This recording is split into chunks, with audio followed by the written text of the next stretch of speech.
Our long journey beneath the pale moonlight of the Giza Plateau now draws to its quiet close, leaving us with the realization that is far more profound than any single artifact or theory we have explored. We came searching for the tomb of a pharaoh, but we found instead a complex, multifunctional machine, a calendar, an astronomical observatory, and a warning encased in stone. We have witnessed the evidence of laser-like precision, the secrets of advanced chemistry, the geometry of the golden ratio. The Great Pyramid is not a relic of primitive devotion. It is a time capsule, meticulously sealed by a powerful civilization that knew its end was near, leaving behind a beacon for the generations that would follow. The purpose of the pyramid was never to keep Khufu in. It was designed to keep the most essential knowledge safe from the floods of fire and water. As the sun begins to hint at its slow rise over the distant horizon, we look back at the trail of evidence that spanned continents and centuries, unifying the ancient world under a single, lost banner of science. And the star alignments of Egypt to the pyramids of Mexico, realizing that this advanced civilization was global and interconnected. We learned of the devastating cataclysm, the comet impact, that nearly silenced the planet, and the ensuing flood that wiped the slate clean of all technological progress. History, we now understand, is not a simple, linear progression from simple to complex, but a cyclical journey, marked by peaks of enlightenment followed by catastrophic amnesia. Our ancestors left us the truth hidden in myth, that great knowledge, when mishandled,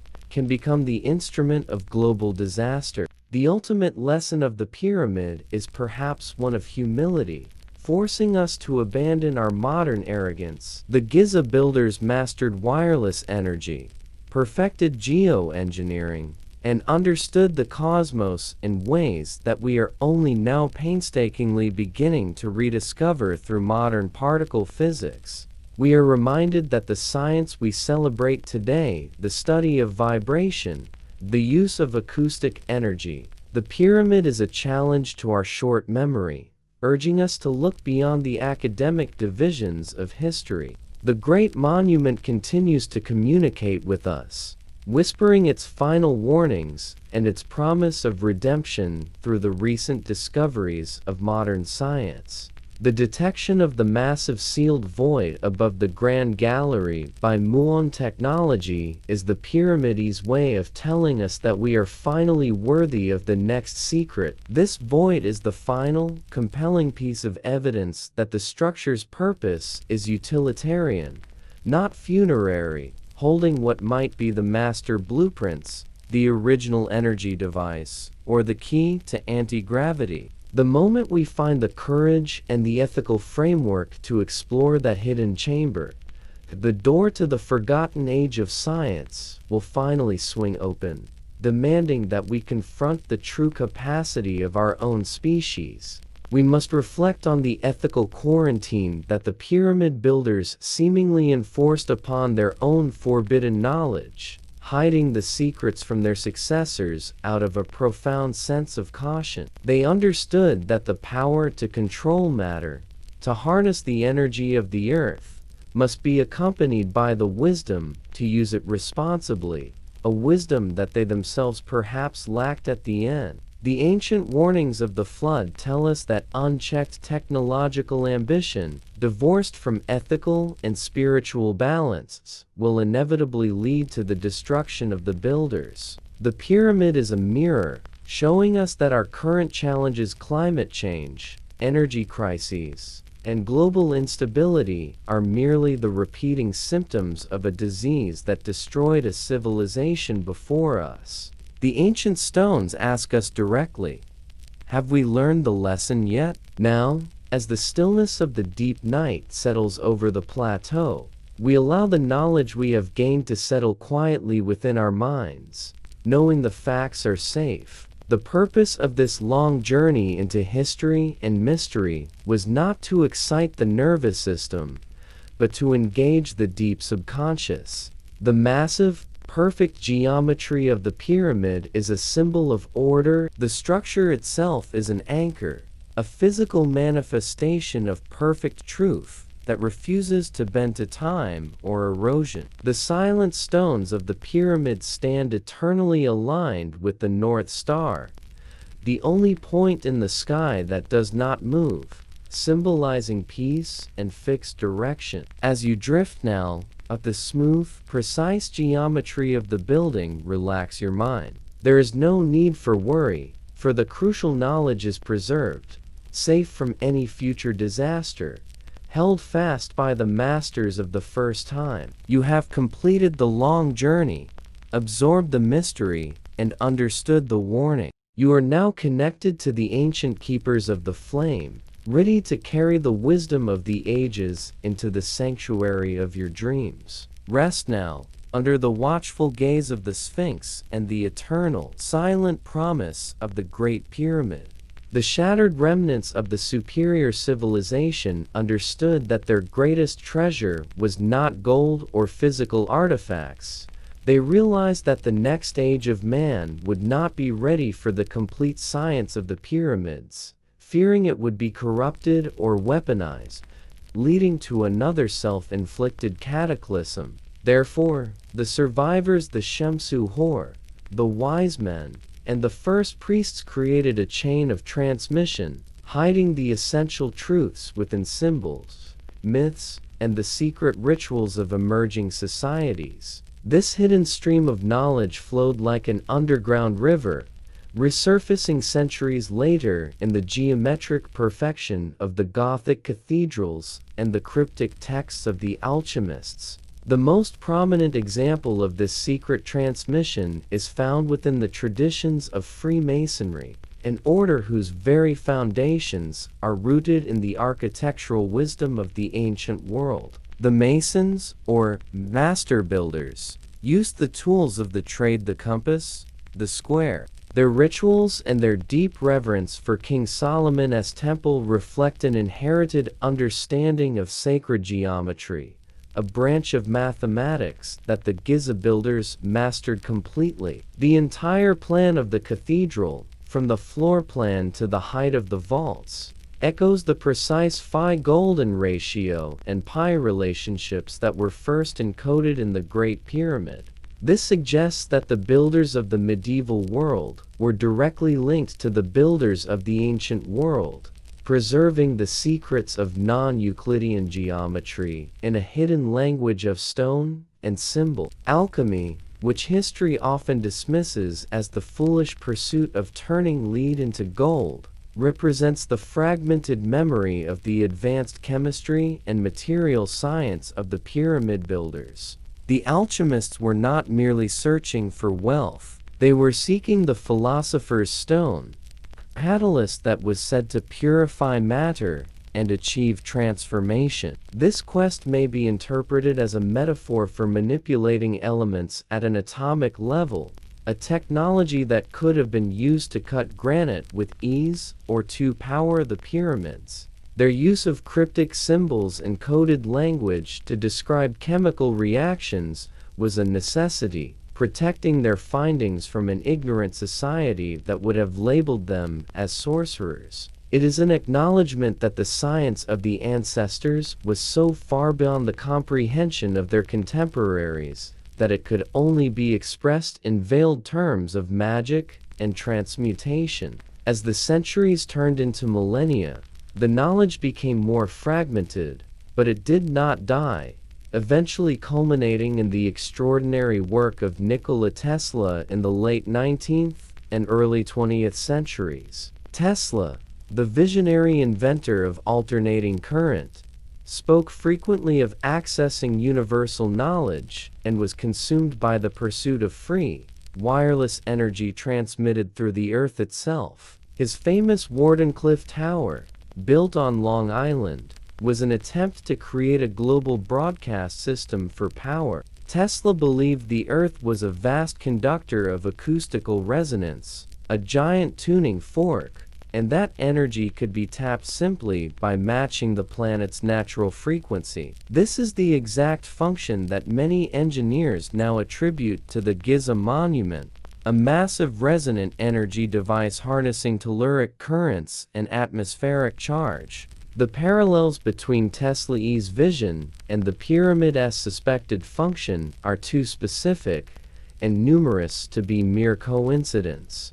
The pyramid is built on a specific geodetic location and is constructed of granite, a highly piezoelectric material that generates electricity when subjected to mechanical stress, such as the natural vibrations of the Earth. Tesla sought to amplify and utilize these same natural vibrations, building systems that resonate with the F-sharp frequency, which is the exact tone found to acoustically resonate within the King's chamber. Was Tesla, a genius born in the modern era, simply the first in centuries to successfully decode the principles frozen in the Giza stones? It suggests a direct, yet hidden, lineage of scientific thought connecting the age of pharaohs to the age of electricity. In 2017, the International Scan Pyramids project, utilizing muon detectors, a technology derived from particle physics,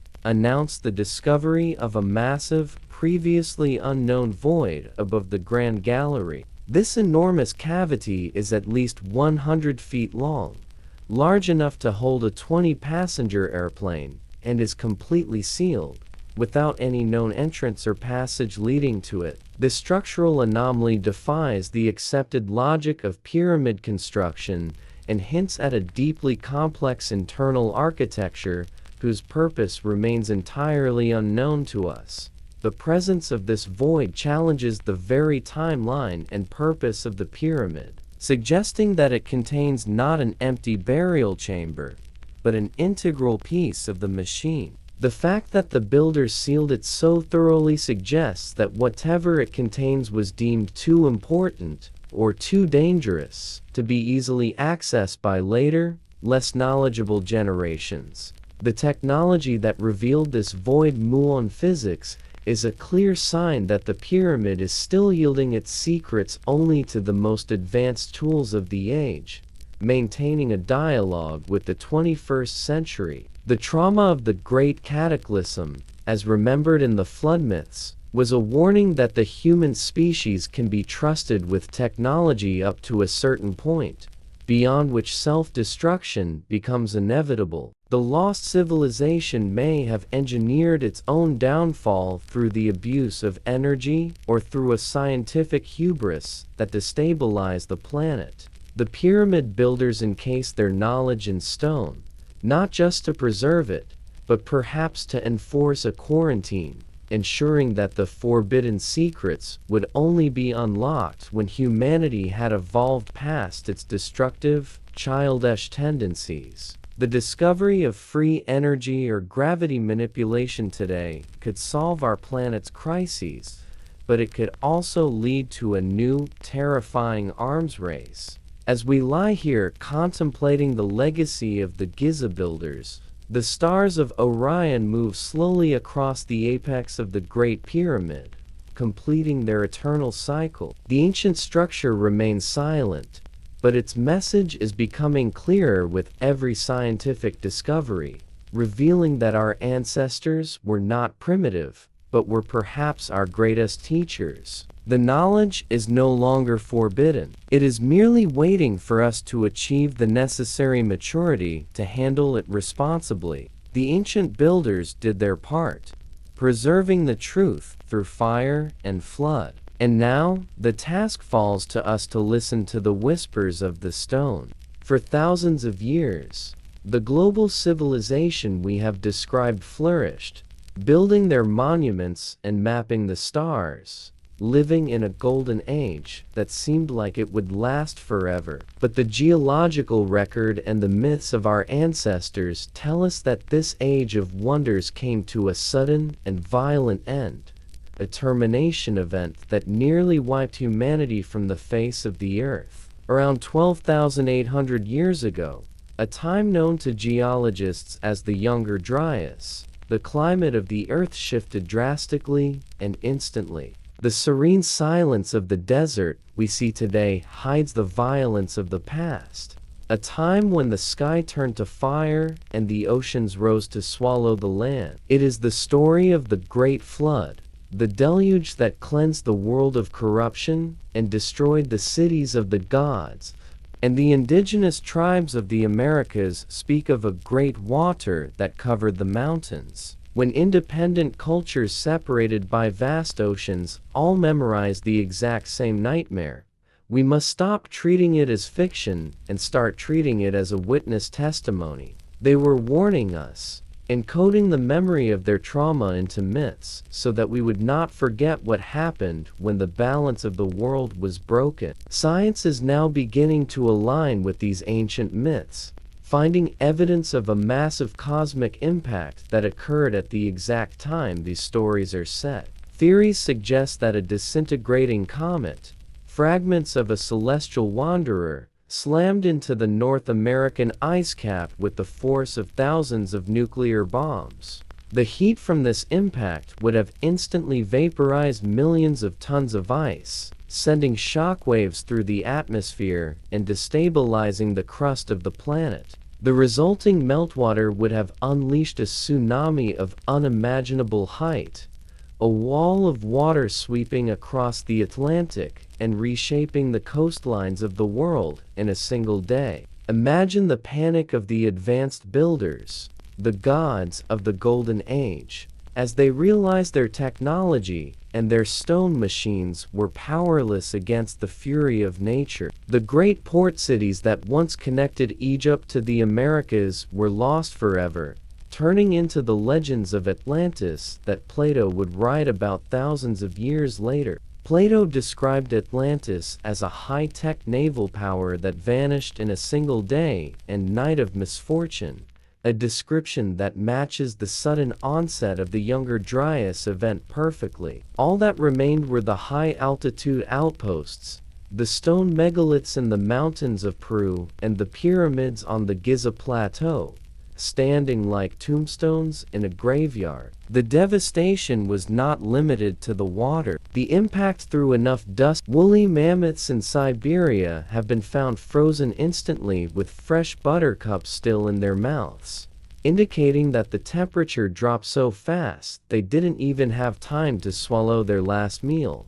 This flash freezing event suggests a chaotic shift in the Earth's poles, or an atmospheric collapse that defies gradual climate change models. This explains the dark hole in human history, the strange gap where we seem to have forgotten everything for thousands of years before reinventing civilization in Sumer and Egypt. The trauma of the cataclysm was so severe that humanity suffered a collective amnesia, a reboot of the species where we went from engineers to hunter-gatherers. The survivors looked up at the great stone structures with awe, no longer understanding how they worked or who built them, only knowing they were the work of giants. The Zep-Tepi, or the first time, became a distant dream, a paradise lost that could only be revisited in stories and songs. In North America, the landscape itself bears witness to the power of this water,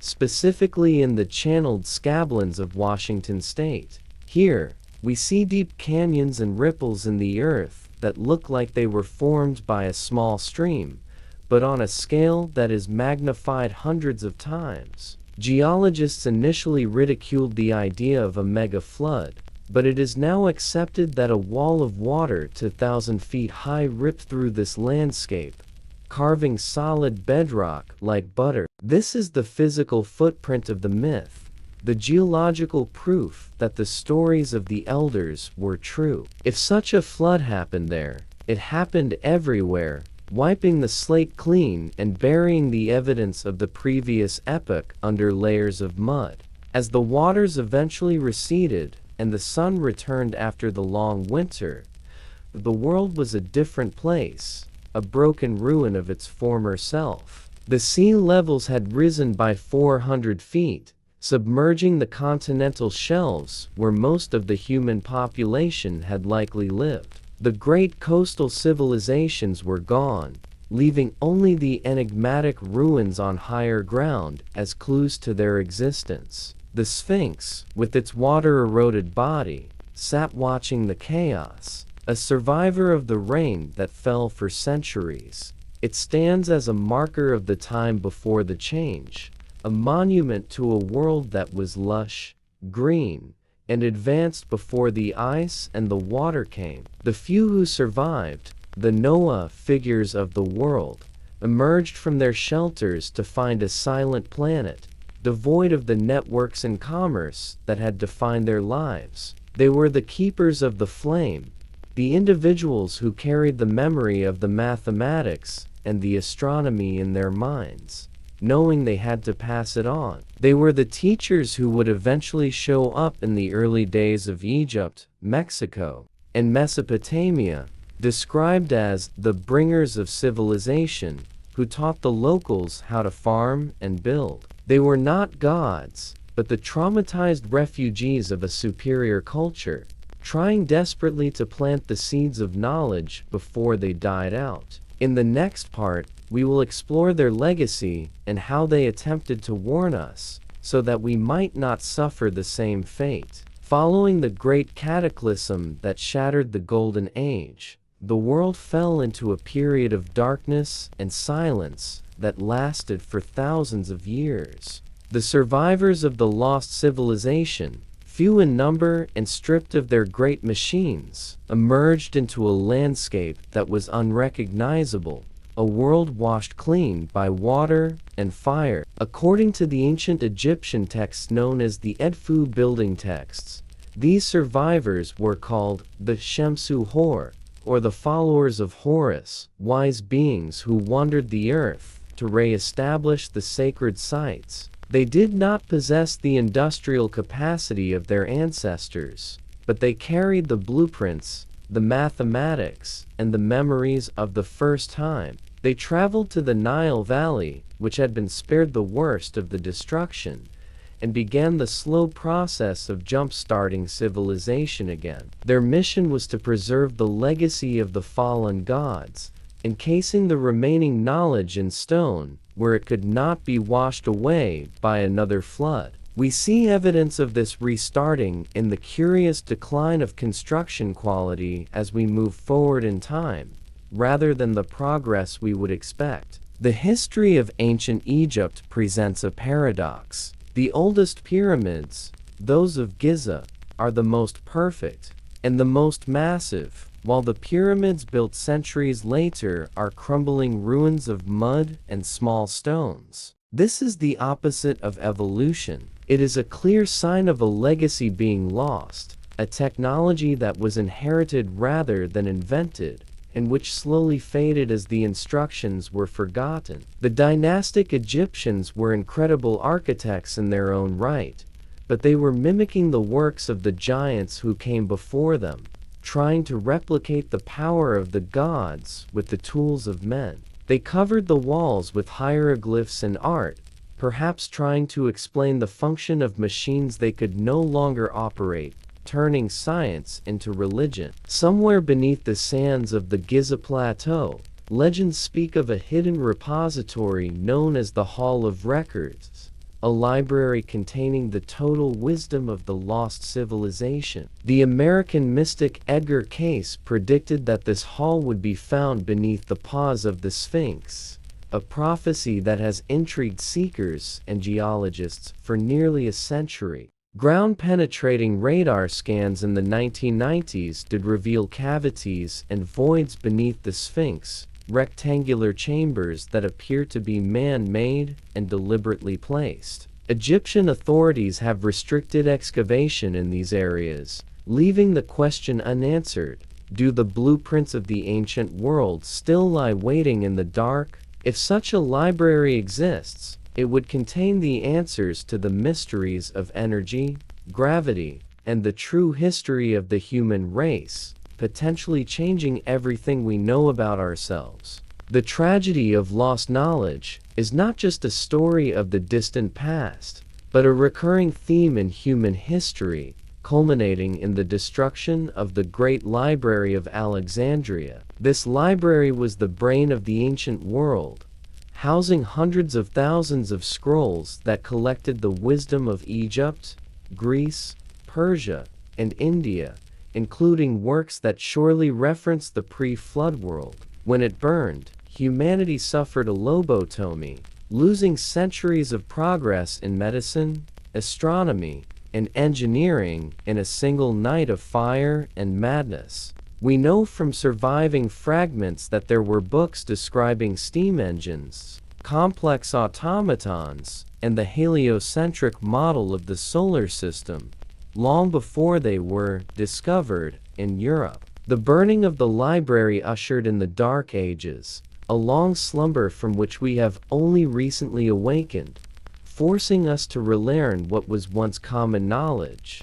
However, the knowledge did not disappear entirely. It went underground, hidden within the symbols and rituals of secret societies and hermetic orders. The sacred geometry encoded in the pyramids was preserved by the master masons of the medieval era, who built the great Gothic cathedrals of Europe using the same mathematical ratios found at Giza. If you look at the floor plans of Chartres Cathedral or Notre Dame, you find the golden ratio, the Vesica Piscis, and the alignment to the stars, echoing the design of the ancient temples. These builders understood that certain shapes and proportions resonate with the human spirit and perhaps with the energy of the earth itself. They protected this knowledge with their lives, passing it down from master to apprentice in a whispered chain that connected the medieval stonemason to the Egyptian priest. In the world of alchemy,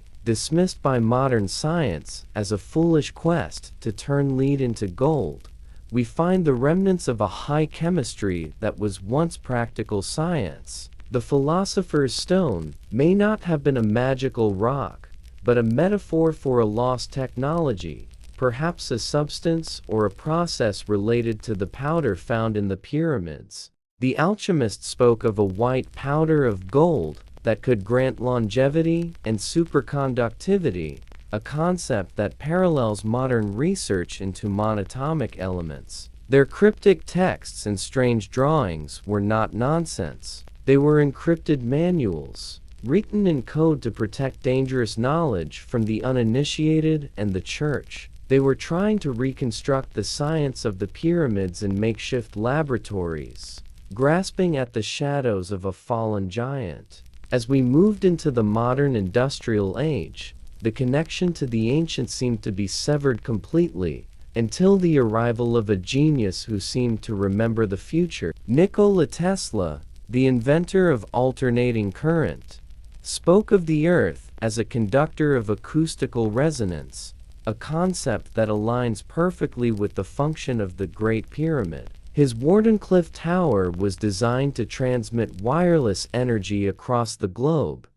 using the earth itself to carry the charge, just as we suspect the pyramids did. Tesla claimed he received signals from the stars and that his inventions were not new, but rediscovered principles of the universe. Was he tapping into the same Akashic record, the same universal field of information that the builders of Giza accessed thousands of years prior? The parallels between Tesla's wireless energy theories and the layout of the Giza power plant are too specific to be ignored. Both systems require a conductive aquifer beneath the structure, granite, as a piezoelectric transducer, and a specific geometric shape to focus the wave. We know that the Great Pyramid is built directly on top of massive underground water channels, and the flow of this water creates an electrical current through a process known as physioelectricity. It seems the ancients had achieved what Tesla tried to give the modern world: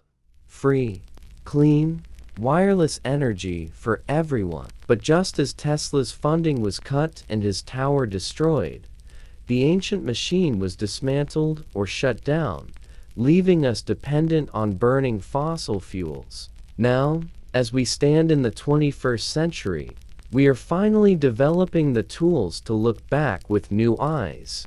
using satellites and particle physics to scan the stones. The Scamperamids project recently discovered a massive, passenger plane-sized void above the Grand Gallery, a space that has been sealed for 4,500 years. This void does not have an entrance, and its purpose is unknown, but its location suggests it is a critical component of the pyramid's internal structure. Robots are being designed to explore these spaces, tiny drones that can fly into the darkness and beam back images of what lies within. We are on the verge of opening the time capsule, of finally reading the message that was left for us by the survivors. In the final part of our journey, we will look to the future and ask the ultimate question: what does this mean for us today? Are we destined to repeat the cycle of rise and fall? Or can we reclaim this lost heritage to save our own civilization?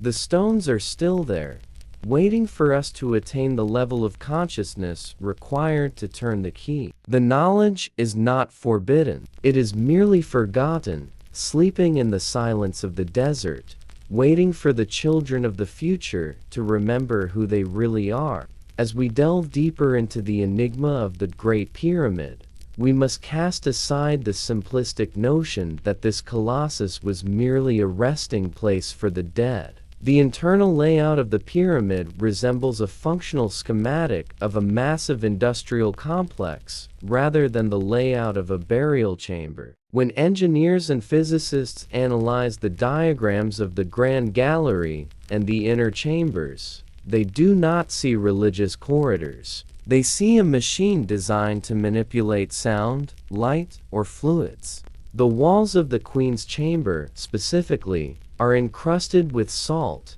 a chemical residue that suggests a reaction once took place within these confined spaces. This salt accumulation is up to an inch thick in some places, supporting the controversial theory that the pyramid was a chemical power plant generating hydrogen. If this is true, then the shafts leading out of the chamber were not for the soul of the pharaoh to ascend to the stars, but were delivery tubes for chemical solutions. Let us consider the specific chemicals that might have been used in this ancient reactor. The northern shaft of the Queen's chamber could have delivered hydrated zinc, while the southern shaft delivered a dilute hydrochloric acid solution. When these two chemicals mix, they create a volatile reaction that releases pure hydrogen gas, a potent source of energy used in modern rocketry and fuel cells. Evidence of these specific chemicals has been found in the shafts,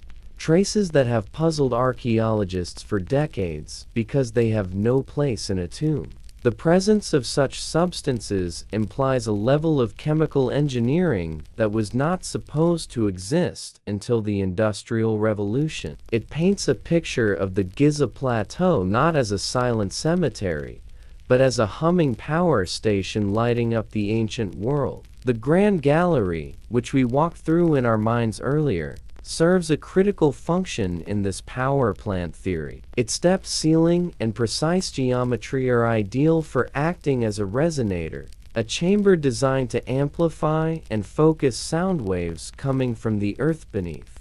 Imagine this vast hall filled with banks of resonators, vibrating in sympathy with the heartbeat of the planet, converting acoustic energy into electromagnetic energy. The granite beams above the king's chamber are tuned to vibrate at specific frequencies, acting like the cooling fins of a giant engine to dissipate the immense energy building up inside. This is not the architecture of superstition. It is the architecture of function, where form follows the flow of energy. There is also the mystery of the coffer in the king's chamber, which many believe was the focal point of this energy generation. It is widely assumed to be a sarcophagus, yet it is slightly too large to fit through the door of the chamber, meaning it was placed there before the room was finished. The granite of the coffer shows signs of being hollowed out with a tubular drill that cut through the rock with a feed rate 500 times greater than modern diamond drills. It rings like a bell when struck, a property that would be essential if it were used to manipulate sonic frequencies. Perhaps it was not a container for a body, but a containment vessel for a device, something like the Ark of the Covenant, which was said to hold immense power. Moving away from the Great Pyramid, we find other structures on the plateau that hint at advanced machining and high technology. The Serapeum of Saqqara, located nearby, houses over 20 massive granite boxes, each weighing up to 100 tons. These boxes are cut with such absolute precision that the internal corners are perfectly square, sharp enough to cut your finger, and the surfaces are flat to within a microscopic tolerance. The lids alone weigh 30 tons, and they fit so perfectly that once closed, the air inside is trapped forever, creating a hermetic seal. No mummy of a bull or a human was ever found inside these boxes. They were found empty, leaving us to wonder what precious substance or device they were built to protect. The scale of the Serapeum boxes makes the idea of manual labor with copper chisels seem not just unlikely, but physically impossible. To quarry, transport, and finish a single one of these 100-ton granite chests would be a monumental task for a modern engineering firm. They are found in narrow tunnels underground, where there is barely enough room for a person to stand, let alone for hundreds of slaves to pull ropes. This suggests that the builders had a technology that could neutralize gravity or manipulate weight, allowing them to position these behemoths with the ease of placing a book on a shelf. It is a level of sophistication that forces us to rewrite the timeline of human technological development. We must also look at the curious lack of soot inside the pyramids and the tombs of the Valley of the Kings. The intricate paintings and carvings in deep underground tunnels were created in pitch darkness, yet there is no evidence of smoke from torches or oil lamps on the ceilings. How did the artists see their work without suffocating in smoke or burning up the oxygen in the tight spaces? Some theorists suggest they used a system of mirrors to reflect sunlight, but the light would lose intensity after a few turns. The alternative is that they possessed a form of smokeless, portable lighting, perhaps an ancient form of electricity or bioluminescence that has been lost to history. Artifacts found in Egypt, such as the Baghdad battery found in neighboring regions, suggest that the concept of electricity was not alien to the ancient world. Reliefs in the Temple of Hathor at Dendera show figures holding what appear to be massive light bulbs, complete with filaments and cables attached to a power source Jed pillar. Mainstream archaeologists interpret these as symbolic representations of creation myths, depicting a lotus flower and a snake. However, to the eyes of an electrical engineer, the resemblance to a Crookes tube or a cathode ray tube is undeniable and startling. If the Egyptians had electricity, even in a primitive form, it would explain their ability to work in deep underground darkness, and perhaps even their ability to plate gold onto other metals. As we conclude this part of our journey, the image of the primitive ancient builder fades, replaced by a civilization of scientists and engineers. They were masters of their environment, harnessing the forces of the earth and the sky to build monuments that would outlast their own civilization. The Great Pyramid stands not as a silent grave, but as a testament to a science we are only just beginning to understand. In the next part, we will travel across the ocean to see that Egypt was not alone in this knowledge. We will discover that this lost technology was a global phenomenon, connecting continents long before history tells us such contact was possible. The mystery of the Great Pyramid does not end at the banks of the Nile. In fact, the trail of lost knowledge leads us across the vast oceans to the other side of the world. If we travel thousands of miles to the Andes Mountains of Peru, we find the ancient fortress of Sacsayhuam overlooking the city of Cusco. Here, we stand before massive walls built of polygonal stones, some weighing over 150 tons, fitted together with the same impossible precision as the pyramids of Giza. These stones are not uniform bricks. They are irregular shapes,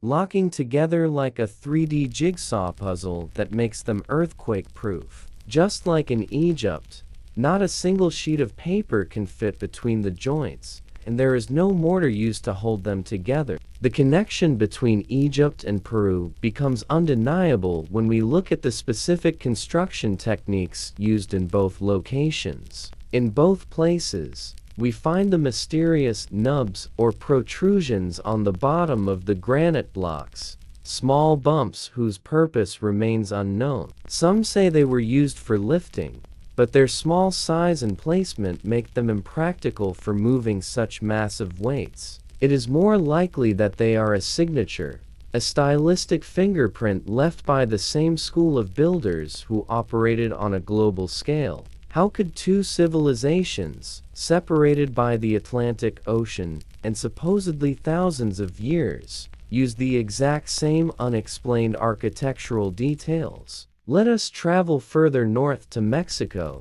to the ancient city of Teotihuacan, the city of the gods. Here stands the Pyramid of the Sun and the Pyramid of the Moon, mirroring the layout of the Giza Plateau in a way that defies coincidence. The base of the Pyramid of the Sun is almost identical in size to the Great Pyramid of Giza, suggesting a shared unit of measurement or a shared blueprint. Both sites are aligned to the stars, specifically to the Belt of Orion, indicating that the builders in Mexico and the builders in Egypt were looking at the same sky with the same reverence. Legends in Teotihuacan say the city was built by giants or gods in a time before the current age, echoing the Egyptian myths of the Zep-Tepi. The similarities extend beyond architecture into the realm of biology and genetics, raising even more questions about transoceanic contact. Traces of nicotine and cocaine have been found in the mummies of Egyptian pharaohs,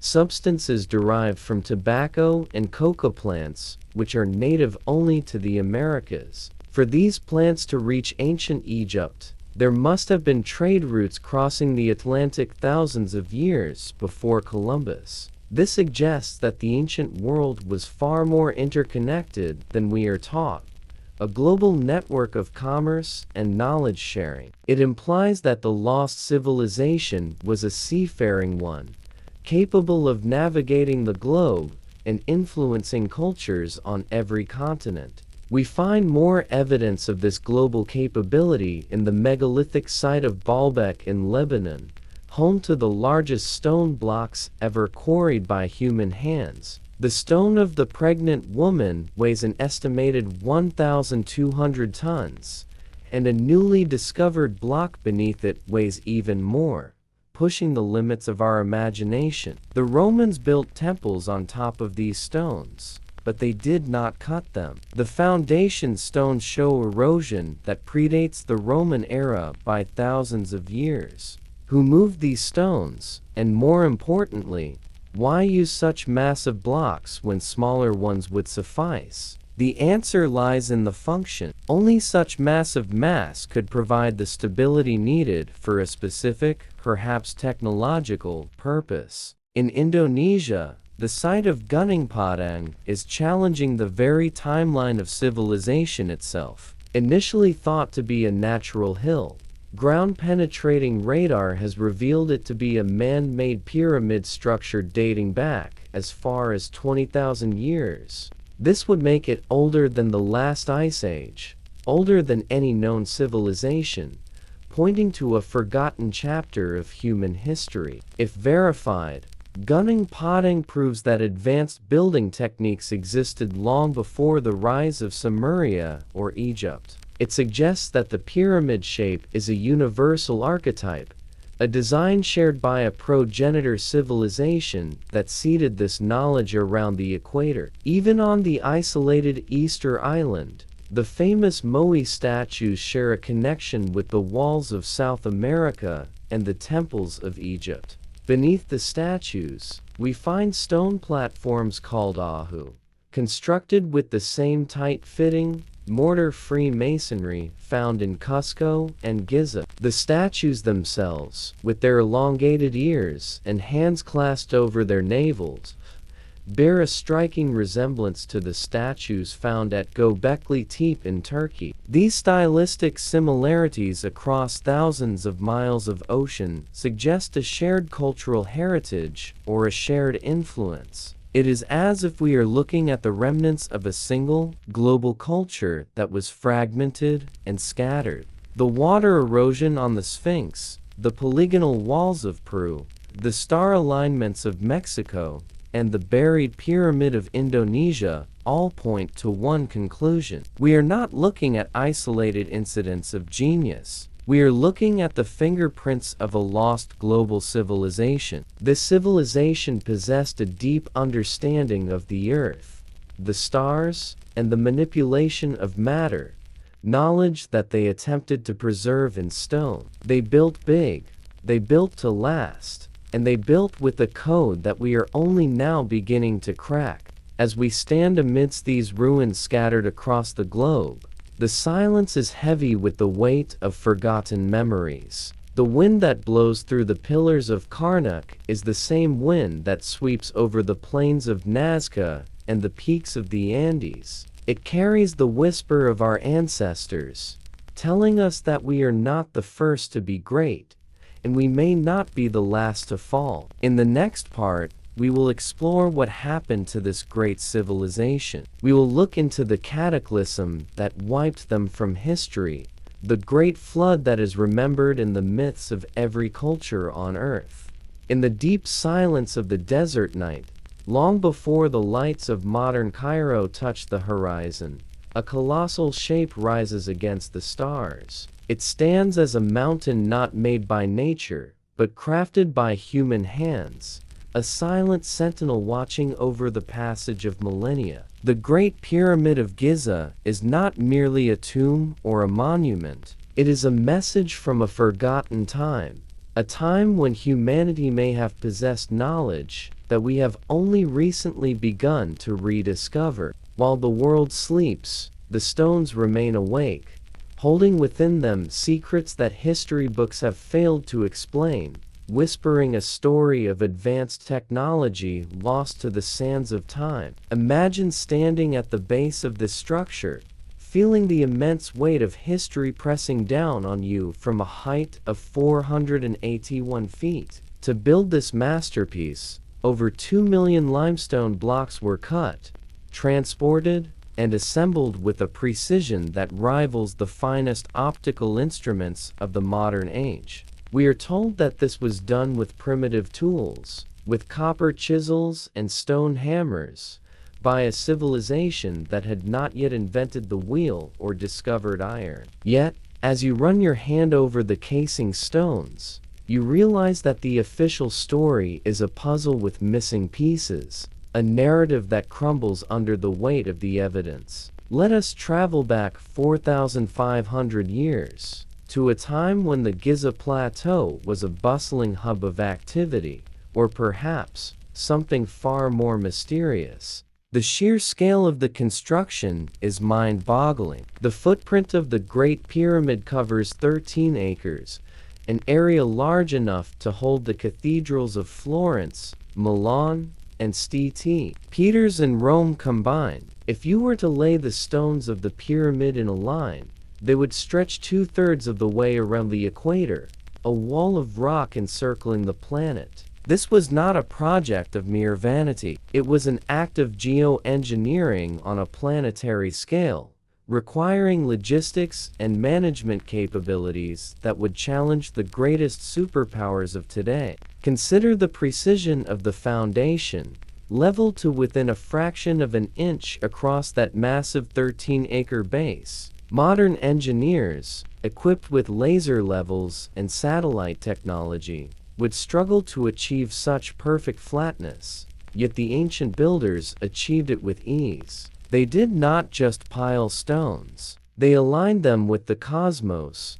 orienting the pyramid to true north, with an accuracy of 3/60ths of a degree. This alignment is more precise than the Meridian building at the Greenwich Observatory in London, which was built thousands of years later to define time and space for the modern world. How did they know the exact cardinal directions with such uncanny accuracy in an age before the compass was supposedly invented? To achieve this, the builders must have had an advanced understanding of astronomy, a deep knowledge of the Earth's rotation and its place in the solar system. The pyramid acts as a giant clock and calendar, marking the equinoxes and solstices with shadows that fall perfectly on specific days of the year. It is a machine made of stone, tuned to the cycles of the heavens, suggesting that its builders were not just stacking rocks, but encoding the very laws of the universe into their architecture. As we look closer at the construction,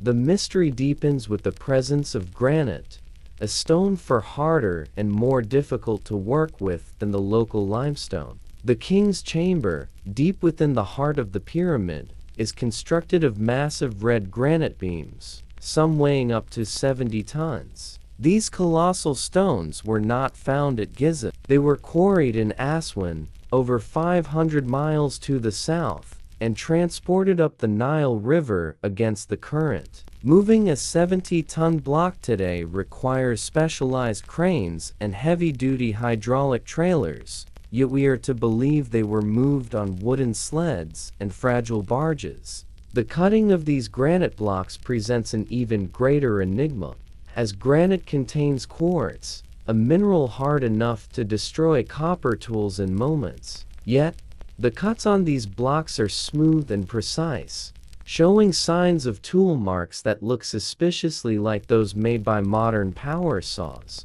Some engineers have suggested that the feed rate of the drills used to bore into the granite exceeds the capacity of modern diamond-tipped drills.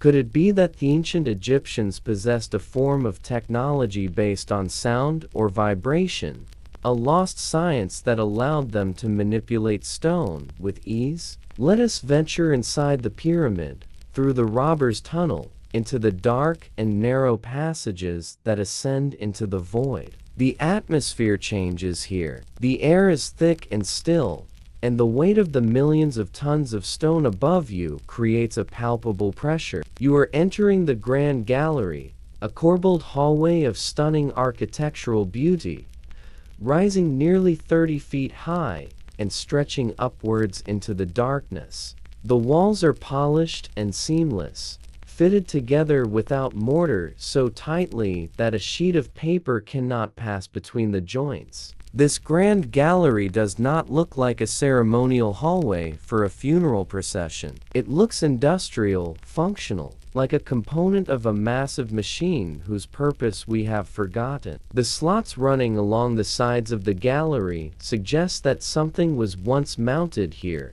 perhaps mechanisms or resonators that have long since decayed or been removed. The acoustics in this space are extraordinary, amplifying sound in a way that suggests the entire structure was designed to resonate at specific frequencies. Was the Great Pyramid designed not to house the dead, but to harness energy, to focus the vibrations of the earth and the sky? Ascending further, we reach the king's chamber, a stark, rectangular room made entirely of that red granite from Aswan. There are no hieroglyphs here, no inscriptions boasting of a pharaoh's deeds, no intricate carvings of gods and the afterlife. It is bare, clinical, and precise, containing only a solitary granite coffer that is too large to have been brought in through the narrow passages. The coffer itself is a marvel of machining, cut from a solid block of granite with corners that are perfectly square,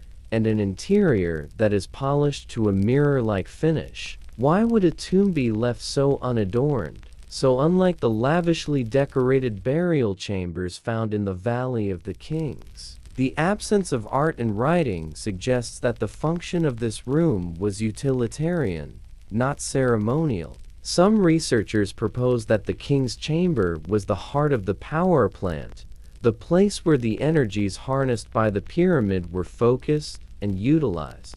The resonant frequency of the chamber matches the frequency of the F-sharp chord, a tone that is believed by some to have healing or harmonic properties. Outside the pyramid, the mysteries continue with the Sphinx, the guardian of the plateau, gazing eternally toward the rising sun. The Sphinx is carved from the bedrock itself, a lion with the head of a man, weathered by thousands of years of wind and sand. But geologists who have studied the erosion patterns on the Sphinx and its enclosure wall tell a different story, one that challenges the timeline of history. They see signs of water erosion, heavy rainfall that could only have occurred thousands of years before the time of the pharaohs, when the Sahara was a lush savanna. If the Sphinx is truly older than the pyramids, if it dates back to the end of the last ice age, then who built it? This evidence points to a civilization that existed long before the dynastic Egyptians, a lost culture that vanished in a global cataclysm. The Egyptians themselves spoke of the Zep-Tepi, the first time, a golden age when gods walked among men and established the rules of civilization. Perhaps the pyramids are the legacy of this first time, inherited and restored by the pharaohs, rather than built by them from scratch. The layout of the three Giza pyramids mirrors the stars of Orion's belt, a constellation associated with Osiris, the god of resurrection and the afterlife. This correlation is not approximate, it is precise, capturing the position of the stars as they appeared in the sky around 10,500 BC. This date coincides with the timeline suggested by the water erosion on the Sphinx, pointing to a grand design that spans millennia. It is as if the builders froze a specific moment in time in stone, leaving a marker for future generations to decode. As we stand back and view the plateau as a whole, we must ask ourselves why such immense effort was expended on these structures. If they were merely tombs, they are the most over-engineered tombs in human history, consuming the resources of the entire kingdom for generations. The theory of the tomb fails to explain the mathematical constants encoded in the dimensions, the astronomical alignments, and the lack of mummies ever found in the Great Pyramid. It feels as though we are looking at the shell of a complex device, mistaking the computer for the box it came in. The desert wind picks up, blowing sand across the base of the monuments, burying the secrets once again. We are left with a feeling of awe and a sense of loss, realizing that we are a species with amnesia, having forgotten our own greatness.